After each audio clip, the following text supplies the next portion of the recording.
ধৰক চৰকাৰে আমাৰ ইয়াত চাই মেলি বজাৰ দিছে, য'ত নেকি দ্বিসপ্তাহী আৰু লগতে দৈনিক বজাৰখন আমি চৰকাৰী হিচাপে পোৱাৰ আগত ভালকৈ বজাৰ চলিছিলে।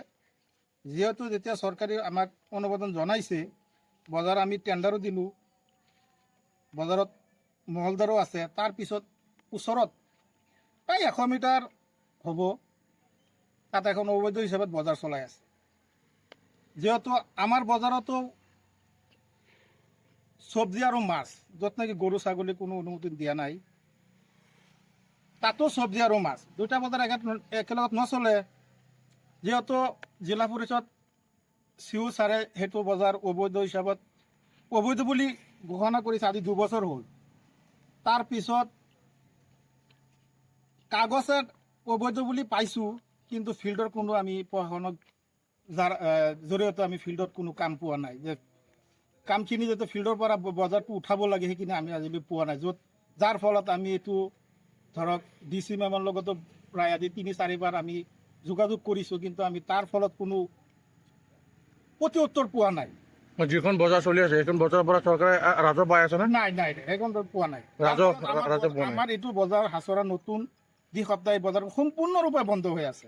আমি ইতিমধ্যে আৰু এবাৰ টেণ্ডাৰ হ'ব, জুলাই মাহত আমি টেণ্ডাৰ দিছোঁ। এইটো 1 টকা আমাৰ হাতৰ পৰা গৈছে। ইয়াৰ পৰা যে আমি 1 টকা উঠাই কিবা এটা আমাৰ হাতৰ পৰা যে গৈছে, মহলদাৰ আছে যিহেতু, তাৰ পৰা আমি 1 টকা পোৱা নাই। সেইটো বজাৰত অবৈধ হিচাপত বজাৰত লেচি মানে সিহঁতে অবৈধ হিচাপত মাছৰ সংগ্ৰহ কৰি আছে, আৰু আমাৰ বজাৰত মানে বিশেষকৈ মানুহ আহিবই নিদিয়ে। কোনে কোনে চলাই সেইটো অবৈধ বজাৰ? আছে 6-7জন মান আছে।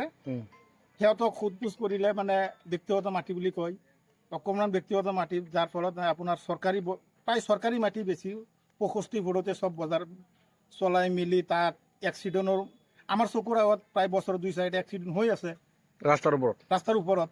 কিন্তু আমি কথা হৈছে আমি ইতিমধ্যে আমি CDC মেমক লাহৰীঘাট CDC মেমৰ লগত যোগাযোগ কৰিছোঁ।